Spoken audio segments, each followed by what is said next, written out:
I'm back with another episode for you guys, and not a lot to talk about, but do have a few things I want to touch on. Quick rundown of the show today, as I'm gonna give you an update on the ACL wallet saga that I'm going through, the money that I'm trying to get out of there, and I'll recap that. But I've got some more information on that.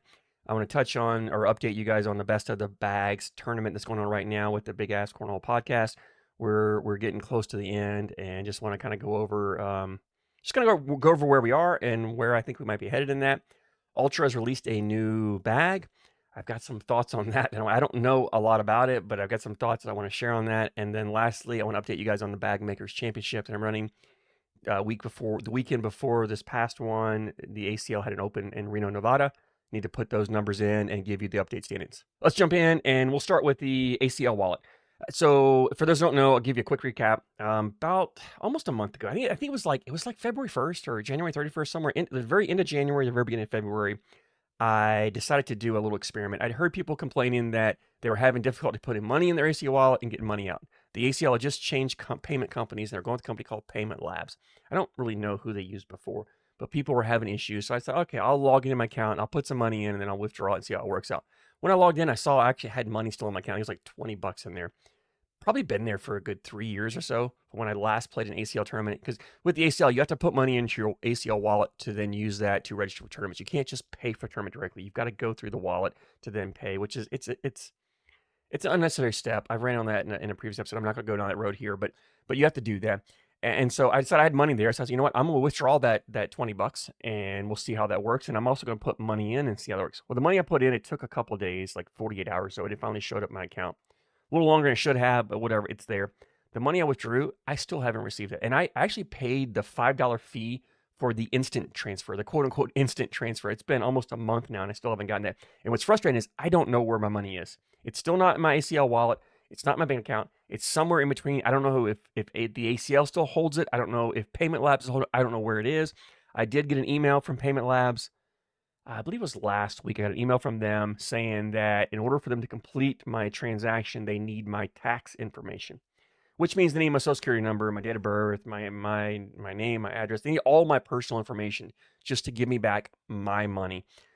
I would understand that if this was winnings. If I had won money in a tournament and they wanted to withhold taxes, I understand them needing that, right? That makes a little more sense to me. This is money I deposited in and money that I want to take back out. Like I did not win it. There's nothing to tax there. There's no need for them to have my personal information.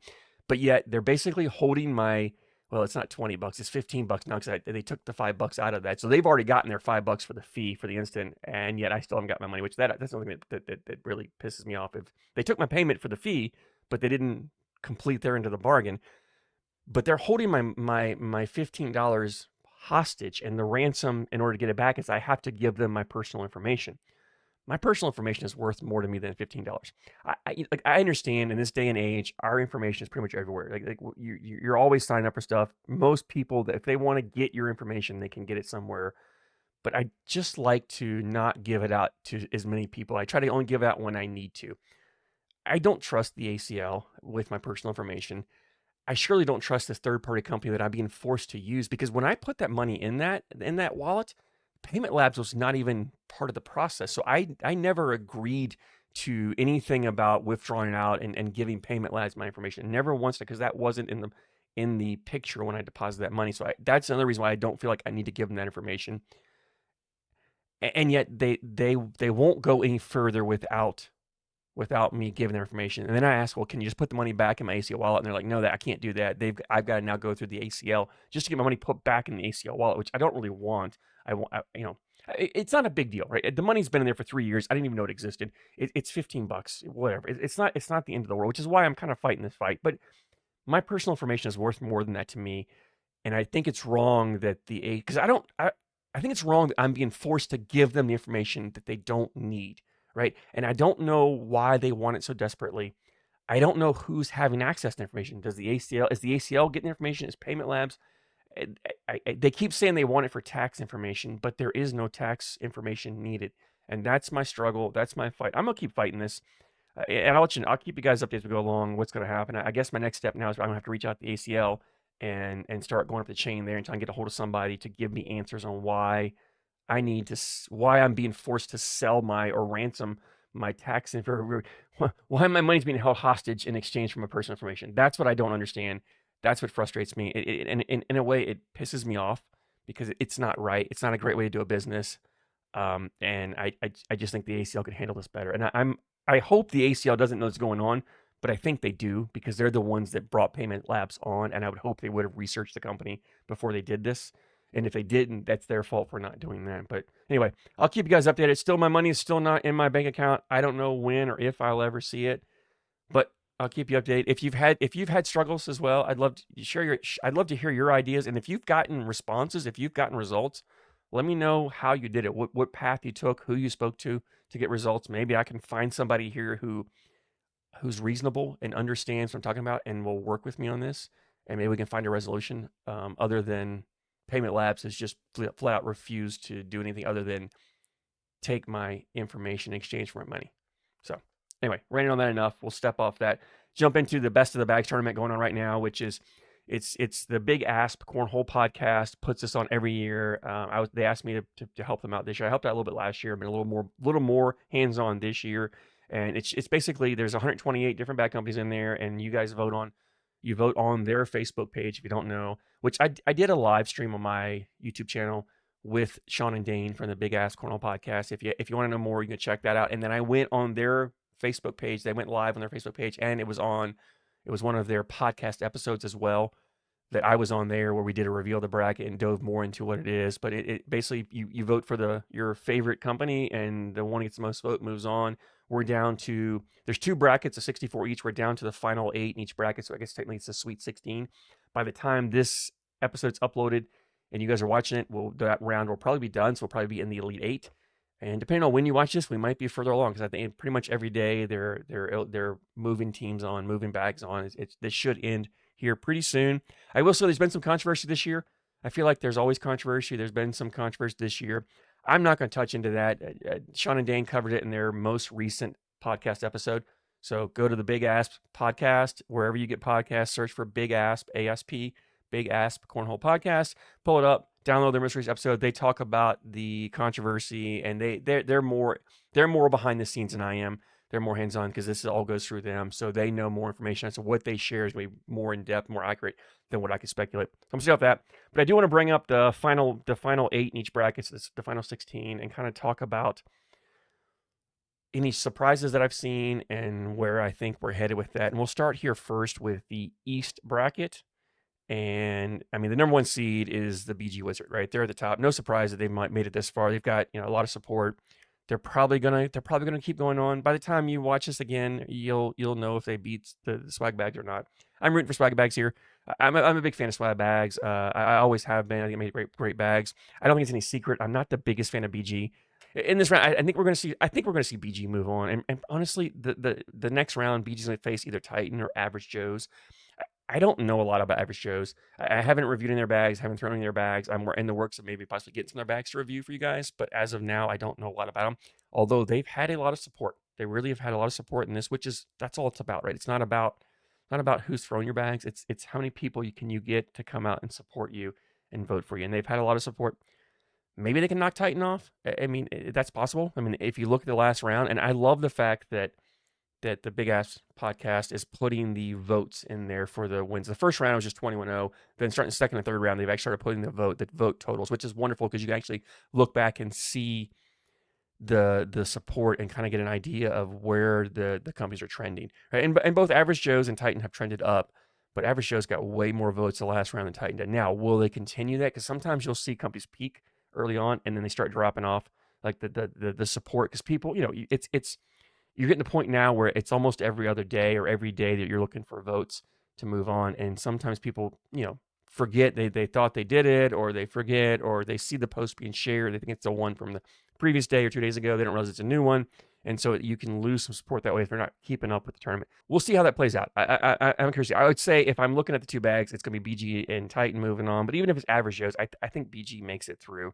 As much as I would love to see swag bags out of this group of 4, I think BG makes it on out of there. And then we go down to the bottom half of this. You've got Lucky Bags, which is, I honestly, they may be the company to beat this year. I mean, BG, Lucky, we'll get to the other bracket. There's another company in the other bracket that I think is also going to be tough to beat. Although you're going to have BG and Lucky face off in the final four on this side of the bracket. So that'll be interesting to see. I mean, if they make it that far. Corner Graphics, I love Corner Graphics. I'm a huge fan of their products. I think they make great products. If you look at the total votes, I just don't know if Corner Graphics is going to have the support to get past the numbers that Lucky has. And Lucky has a lot of name recognition. There are a lot of people that look at that matchup and just go, oh, I recognize Lucky Bags. I'm going to vote for them because I know what they are. Maybe they don't recognize Corner Graphics. But that's the beauty of this tournament, too, is it brings recognition to people, to these bad companies that people may not have heard about. So sometimes people look and go, I don't know what Corner Graphics, I don't know what they make, and they'll go check them out. And so it helps these smaller companies. The bottom, I think this is a matchup I'm excited to watch, Sub-Zero versus CBC. In theory, you think Sub-Zero being the ACL company, they should roll through that. But CBC has been getting a lot of support from the ACO side, which is, I love what we're seeing this year on the ACO side, where these companies are all bonding together almost as like a brotherhood, and they're supporting each other. It's like, if as long as they're not going against each other and they're going against another league or another unstamped bag or whatever, they're all coming together and kind of supporting each other, and they're trying to they're pulling their fans all together to vote, which is an interesting strategy, and it's really helped. There's a lot of ACO companies that have made it to the Sweet 16 so far, and I think it's all because of that. CBC has been the main voice that's really been pushing this hard and really been trying to draw that interest in. So I'm curious to see. This is probably, they had a tough test. CBC had a tough test against NOLA the previous round. And I mean, NOLA put a great fight. I mean, both NOLA and CBC should have been able to advance on. It's just the way the seeding works. It so happened they faced it. They probably should have faced, in another round or two. But CBC got through a tough round there. Can they come back through now against another tough matchup with Sub-Zero? Because Sub-Zero, they came in second place last year. They had a votes. They only lost to BG. So they're going to bring a lot of support. If you look, Sub-Zero has had some good support here recently. So it's going to be interesting to see how this one plays out. I'm excited to see that. I personally, I like both bad companies. I'm secretly kind of pulling for CBC on this one, I think. I would love, if in my ideal world, it would be a CBC versus Swag Bags in the championship of this bracket. I don't know if that's going to happen, but that's kind of what I would love to see. I think realistically, regardless of who wins this one between Sub-Zero and CBC, I think Lucky Bags advance. I think it's going to be a Lucky Bags B. My head says Lucky Bags BG. My heart says Swag Bags CBC on this side of the bracket. We'll jump over to the west side of the bracket here, and we'll start at the top. And you've got Ultra. But no surprise there. Again, Ultra, they've got a lot of fans, a lot of support. They're getting a lot of votes. They're going to move on, or they moved on. They're going to be facing Killer Bees here. I had to update. So this round just finished up before I did this podcast. So I went through kind of manually, put them, which is why they don't look as professional as the other side did. So I had to manually pop these in here. I had to manually put the votes in. So the votes may be a little off from what the actual votes were. Sometimes when the quote unquote polls close at noon Eastern time, sometimes people still vote after that. So by the time I got on there to get the vote tallies down, sometimes the numbers are a little off. But I still put them in there just for me to visually see where the votes were. But Ultra's got a lot of support. Killer Bees, incredible bag from the ACO company, ACO side. They're just not getting the support. They're getting around 400 votes in each round, where Ultra's getting 700, 800 votes. And I think they might get more here. Plus, again, when people log in and they see that matchup, if they're going to vote, they go, oh, most of them will recognize the Ultra name, and they're going to vote for that regardless, not realizing what Killer Bees is. So I think we're going to see Ultra go through there. Again, not a big fan of Ultra. I'd love to see Killer Bees move on. I really do. It's interesting because the Killer Bees R-Mite is to me a better version of the Ultra Viper R. It really is. If we were comparing the quality of the bags, the Killer Bees R-Mite should be the one advancing. But again, it's a popularity contest. Nothing wrong with that. Down the bottom, we got AAR versus Dragon Bags. This should be interesting. This is a matchup that I'm really intrigued to see how this plays out. And again, you're going to know the answer to this before I get here, so I don't want to spend too much time on this. But AAR, I don't know if AAR has put a lot of effort into this, but they've gotten some good support. I'm curious to see if the company starts getting behind this and they really start pushing this, if they can get more support. Dragon Bags has been behind this from the very beginning, and they've been pushing this, and that's why they've gotten a lot of support here. So it's really going to be interesting to see what happens there. Either way, I said, I'm assuming Ultra wins on Killer Bees. Whichever company wins here, I would love to see them knock off Ultra. I would. I as a personal thing. And honestly, I think they can. I do. I think my head and my heart are lined up. I think whoever wins between AAR and Dragon Bags, I think comes out of that side of the bracket into the championship round. And then the bottom half of the bracket here, you got Brotherhood versus Lucky's. This Brotherhood's the other company I talked about. Lucky Bags, and BG on the other side. Brotherhood's on this side where I think, I mean, to me, Brotherhood's the favorite here. They really are. I think regardless of who wins the top half, whether it's Ultra or AAR or Dragon Bags, I think Brotherhood is the one that comes out of this. I think we're gonna see Brotherhood in the championship game against Lucky Bags or BG. I really do. And I think they deserve it. Lucky's is an incredible bag on the ACO side. I just don't know if I don't know if any ACO company's gonna have the support to take out a company like Brotherhood. Interesting to see, but should be a good match. Again, you'll know the answer to that before you see this. I keep saying that. I keep forgetting that you guys are gonna know this. I say it repeatedly because I'm trying to remind myself, not to remind you guys. So then the bottom, Cornhole Scenario against High Roller Bag Company. The High Roller beating Kill Shots was probably a major upset to me in my eyes. There were some other upsets too as well that I didn't touch on. But that was a big upset for High Roller to advance this far against Cornhole Scenario. And really, Cornhole Scenario has support, but Cornhole Scenario has a lot of haters too. So I don't know. With the ACO behind High Roller, I wouldn't be shocked to see High Roller win that and move on. Either way, I think we're seeing Brotherhood come out of that. I think Brotherhood's going to be against AAR or Dragon Bags. I think that's what we see here. And then I really think Brotherhood advances. My head says Brotherhood versus Lucky Bags. I think that's our final we're going to see this year. I really do. My heart, I think I want to see Brotherhood versus CBC, right? That's where or Swag Bags maybe. I would love to see an ACO versus ACL final. I think that would be awesome to then see the support behind the two leagues and see where that goes. And I think that only happens if CBC gets out of their side, their bracket, and goes against whether it's Brotherhood or whoever. I think that's the only company that I think will get the support to get out of on the ACO side. Not a knock to any other companies. I just think they're going to get the most support because of what they're doing to promote it. They've got a weekly podcast. They're promoting it every chance they get. They're on Facebook pushing this really hard, and they're pushing behind other companies. So I think if an ACO company comes out, it's going to be CBC on the other side. I just don't know with them having to face Sub-Zero and then Lucky Bags. That's tough. And then of course it'll probably be against BG to come out of that. So I just don't know. That's going to be. I mean, it's not an easy road for them for this point forward. I mean, it's really not an easy road for anyone, but that's going to be interesting to see. I'd love to hear your thoughts. I know by the time you watch this, it's probably advanced further, but I'd love to hear who you think the last two teams will be. Who's winning each side of the bracket? Who do you think's coming out of it? And then who do you think's winning it all? My money, I'm going to say Brotherhood wins it this year. Brotherhood's going to kind of be the Cinderella story this year, right? And I think they walk away with the championship this year for that. So love to hear your thoughts on it. Let's jump into the next topic, and that is Ultra has a new bag. I've got issues with this. I really do. I'm going to bring it up here. I'm going to pull this up.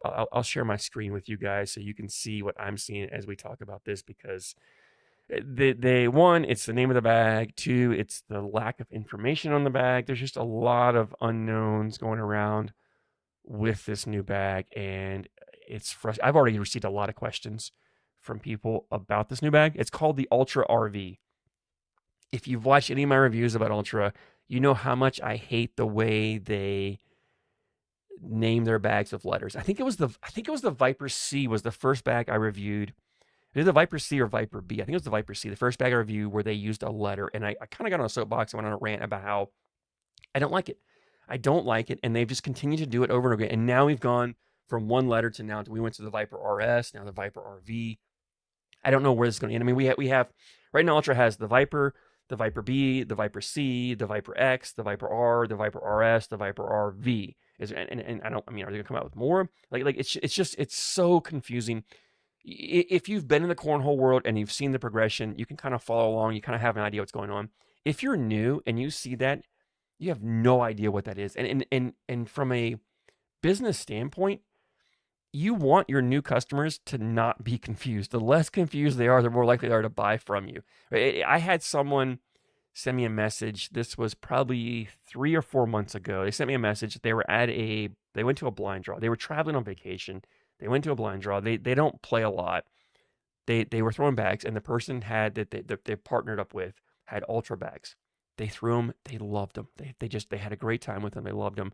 They went back home went back to the hotel that night. They went on and they ordered a set of bags. The problem was they were throwing Vipers. They just don't know what version it was. And they didn't realize they were different. They saw the Viper logo in the design. They went on Ultra's website. They saw a set of Vipers that had that design on them. They ordered them. Turns out it wasn't the bag that they were throwing. And so as Ultra, you had a customer that wanted to buy from you, and then they thought they bought the right thing, but it wasn't, and now you have a disappointed or a unsatisfied customer because of the confusion. Because not only do you have all these weird letter namings, but the designs are all the same. So there's nothing to distinguish the bags from each other other than if you look, and I'll scroll down here for you. If you look at where is it? Here we go. If you look like in the corner, it says, X or B, or there's nothing there, or there's R, or there's an RS, or the RV is not even showing up right now, right? I don't know where, there's the RV. The RV shows up, and the RV and the RS and the R all kind of blend together. It's really hard to tell there's a difference. And if you don't know there's a difference, you might just see the R and not realize it's an RV or an RS. And then the letters don't really mean anything, right? Like the R's on the Viper side, the R's all mean that same hybrid slow side. But then you got the Psycho R's use a different hybrid slow side. So the R across Ultra's naming doesn't mean anything. The X's don't mean anything, right? The Viper X is a herringbone, and then you've got the Widow X, Psycho X, which is not herringbone, right? It's just there's no consistency there. It's so confusing. And then and even the Viper name, right? You think of the Viper name, oh, that must mean that they all use the same fast side. Well, not quite. The Viper B uses the same material, but the other side of it. I don't know what the fast side is, the Viper RV. In fact, we can click on that and talk about the Viper RV here. So on the Viper RV, there's a whole paragraph right here describing the bag. And you know what? I guess I can kind of read it. We're going to kind of touch over it, but I've read this multiple times. I still don't know exactly what this bag is. I hate when companies put this whole long description of the bag down, and when you get done, it doesn't tell you anything about the bag. It's so frustrating. Like I just want to know what materials are, what the fill is, what the template is, and then who you designed that bag for. Just give me the basic information. You don't have to tell me a big old story and make up these big names and make this big background behind it for me to go, oh, I got to buy that bag. No, don't sell me on the bag. Tell me the stats and the specs of the bag and let me decide if I want to buy it. So it says the Viper RV is an all-new Viper cornhole bag. The revolutionary, game-changing hybrid carpet slow size combined with our Viper fast side, but in the OG fabric orientation. I have no idea what the OG fabric orientation is for the Viper fast side. Originally, I thought it meant they flipped it over and used the other side, because the side the Viper uses is actually the back side of that material. You flip it over, it's actually the front side, or what I would call the OG side of that material. And I can't remember what bag that Ultra first used that material. I'm trying to think back, because I thought maybe it has to do something with the bag they first used. And so I thought the first bag that used that material, they used the other side of it, which is the Game Changer, the Surefire, the Wizard fast side, right? It's that side of the material. It's a more textured side of it, which is, again, is the front side of the material. But from reading what some of the Ultra people have said on social media, I think it's the same side that the other Viper R's use, the Viper uses, which then makes me question, what is the OG fabric orientation? Are they rotating the material on how it is in the bag? Which, if they are, they in fact, we'll go down here, they talk about rotating the slow side, and they do it differently. They rotate it 90 degrees. Why not just say we're going to rotate it 90 degrees, right? I got opinions on that as well. So the next sense, with the hybrid carpet rotated 90 degrees and the bag, rotated 90 degrees. Okay, we're rotating this bag, this material on the slow side 90 degrees. What does that do? Because a cornhole bag, it's not like it lands on the board in the same way every time. And so rotating, it changes the way the bag plays. One, we all hold the bag different. I hold the bag seam in my palm. Some hold it seam on top. Some hold it seams on the side. We all have different ways to hold in the bag.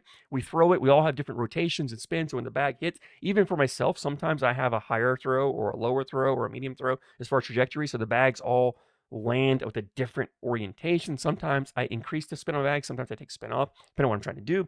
So the way the bag lands on the board, the orientation of the material on the bag, I don't know how it impacts anything. Now, maybe I'm missing something. Like I'm not a genius. I don't consider myself to be. Maybe there's something here. Look, I mean, Ultra is run by an engineer, right? There's an engineer there. So maybe there's something there that I'm completely missing. And if you know what it is, drop a comment down below. Let me know what I'm missing here, because to me, I'm trying to think, why does rotating the material make a difference? The only thing that I can think of is the seam. Where the closing seam on top is stitched, that prevents that area from stretching, right? You can stitch it so it doesn't stretch. But even if you're having a stretching problem in one way and you put it the other way and you stitch seam, the other side, the bottom side, the opposite seam, it still can stretch, right? It's still going to stretch. And as far as I know, I think when I've seen that material stretch, it doesn't just stretch on one side, one direction. It stretches all the way around. So I don't really understand what the rotate 90 degrees, and this is where I struggle with, is if you're going to do that, like, why not fill us in on why? What's the benefit of that? Why is that important? Just to tell me you're doing something, but you don't tell me why, I don't care. If you're not going to say we rotate 90 degrees because it's going to improve durability, or it's going to improve playability, and it's going to do this and this, and this is why you should care. Now, okay, all right, now I'm interested. You just tell me you're doing it, I don't care. I don't care. And we've had other companies rotate materials. The one I remember most is herringbone. The herringbone carpet, there's been some guys that have rotated it and put it on a diagonal. People put it on a diagonal trying to see if that helps durability, which I think from the people I've talked to, the companies I've talked to, it really didn't. It hasn't made a difference. And I don't know of any material that a rotation has. And I've seen materials turn differently. I've never talked about it on bags because I just don't think it matters. And if they're doing the same to the fast side, again, I am really confused on that. So anyway, we'll move on. The bag is filled with our new custom fill ratio tribrid fill, which I think is the same fill used in the Viper RS. I'm pretty sure it's the same. That's the new fill that came out the Viper RS, so now it's in the Viper RV. So now we've got a bag that's apparently same materials, same fill, just different orientation of the materials than the RS, maybe. The Viper RV performs better than ever. The new mid-size template. Okay, mid-size template. Well, I guess I'm assuming, right, because the RS is really a medium template. It's a small template on the ACL side because it's in fact, I think a lot of people are having issues with theirs failing ACL inspections. I think the RS has been made too small. And so I think what they're doing here is they realize the RS was too small. We need to make a new bag and kind of phase out the RS. I don't know why they just didn't change the RS template. Just change the template size on it and just revamp that bag instead of creating another bag and causing more confusion. But they did. So the mid-size, I'm curious to see what size this template is, because the Viper R is what I would call a large template bag. The RS is what I call a medium template bag, but it's on the extreme of the medium, the Viper R. So there's a gap in between. Even though it's a medium and large, there is a gap in between there. I'm assuming this RV fits in that middle somewhere, which is basically what you find most other bags that use this Viper R slow side and these Viper materials are that mid-size template, right? So that's the size that every other company makes. Now Ultra's like, hey, let's make one that everybody else is making. Maybe a little late to that. They probably should have done that beforehand. But anyway, it optimizes the hole grabbing and slippability of the OG Viper R and retains the feel of the smaller template RS. So so I guess it's going to be a fuller bag. I don't know. This bag has built-in room for a variety of break-in methods. You get all the benefits of the Viper R and Viper RS in one bag. If this is what I think it is now, I think this might be the best version of the Viper R. I think this will be very popular. I just think Ultra is a little late to bring this out, and they've already muddied the waters with all these other Viper Rs that it's so confusing. It's going to make it so hard for people to keep track of. And I don't know. I read that whole paragraph, and I still have questions about the bag. If you're going to write that much of a description, when I'm done, I shouldn't have a question of what the bag is. Like, I don't even know for sure what the fast side is. I know what material is. I don't know which side they're using, and I don't know what the OG orientation is. Like, I still have questions of that. I don't know why we're rotating the slow side 90 degrees. I don't understand that. It says a mid-size template. I don't know what Ultra calls a mid-size template. I don't know. Maybe they're not going to give you a measurement there. I know what a mid-size template is, but we all have different specifications on that. And I think Ultra is called the Viper R, or the regular Viper R, a mid-size. I don't think Ultra thinks the Viper R is a large template. So I don't know if this is going to be back to the mid-size of the Viper R. I don't know. There's so many questions here. Again, this is probably going to be the best bag that Ultra makes. This probably really will be, but it's already.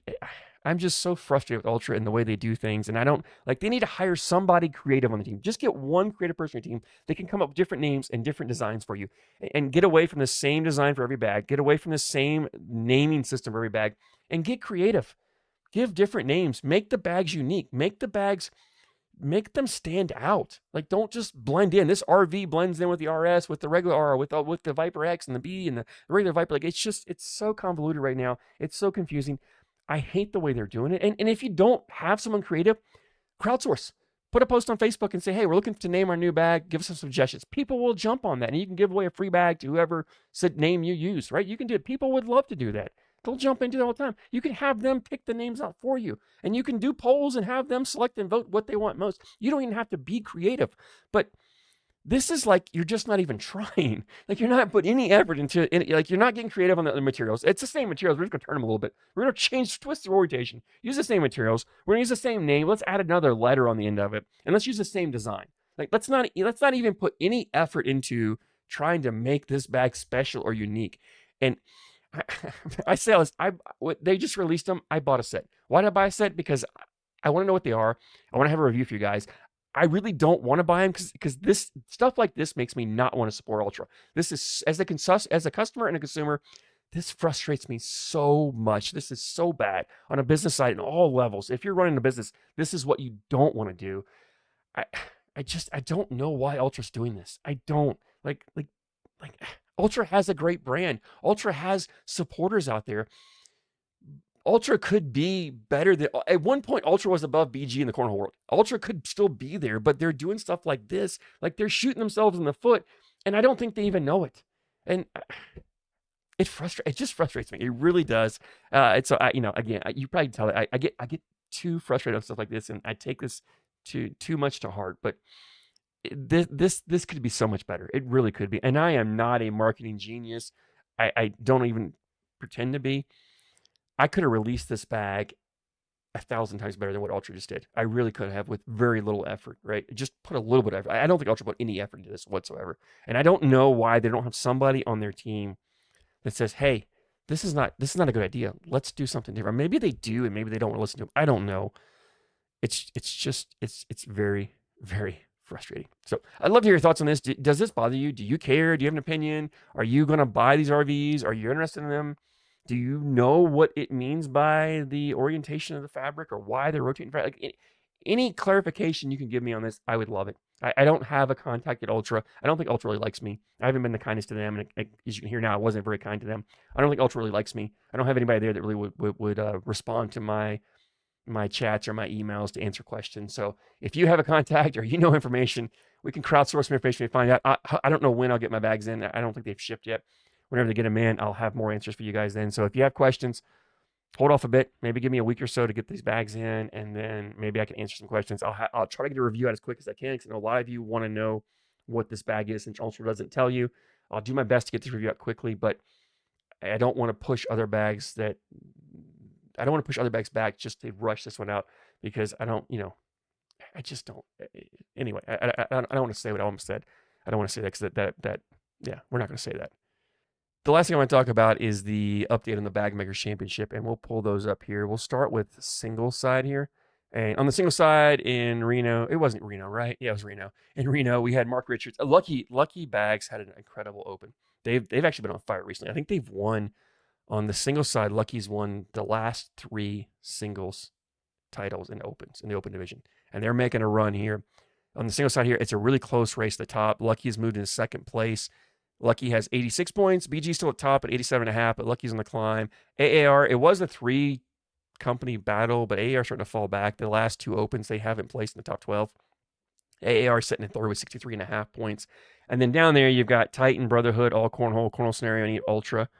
Brotherhood's at 31, or Titan's at 34 points. Brotherhood 31, all Cornhole 30.5, 30 for Cornhole Scenario. Ultra's at 28. Those are all fighting for 4th place. And then after that, it kind of runs down the list there. I mean, there's still time for AAR to get back in this competition to possibly compete, but it's going to take Lucky and BG kind of struggling. And we've got 2 more opens left, and we've got 6 signature events.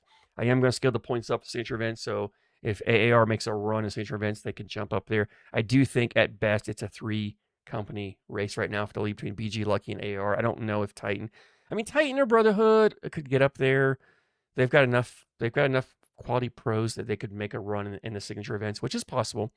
But they've got a long way to go, and they've got to get hot and hope some of the other ones get cold. So we'll see that. But it is intriguing. I'm excited for the single side because it's a much closer match than the double. I probably should start with double. Doubles is kind of a snore fest right now, but much closer. And with Lucky catching on fire, what's interesting is Lucky Bags, they've placed in singles. They've placed first in 4 of the 9 opens we've had.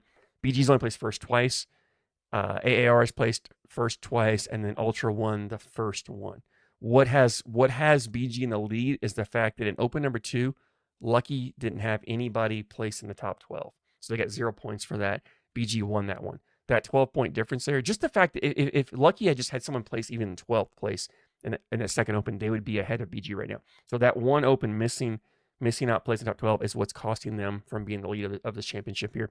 On the double side, we'll jump in here, and as I said, it's kind of a snore fest here. BG's running away with it. Lucky did win first place in doubles that open, and BG Lucky gained 4.5 points on BG there, but still not enough. And BG's at 94 points, Titans at 51.5, Lucky's at 45. All Cornhole's 37.5. Their top Cornhole scenario at 37.5. AAR's got 37. Ultra's at 26.5, and Brotherhood's at 26.5. Right, and then you drop down. Those are the ones I think that are in contention. Really, I think Titan all the way down to Brotherhood are fighting for second place. I don't know if anybody can catch BG.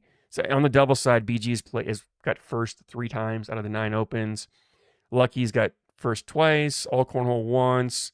AAR once, Ultra twice, and this is on the double side. But what's separating BG? One, they placed in the top 12 in every single open so far, but out of the 3 wins, they've also got 4 second place finishes on the double side as well. So if they're not winning, they're in second. So that's 7 of the 9 opens. They were either first or second in there. That's why BG's running away with this right now. Their doubles teams are just dominating everyone else.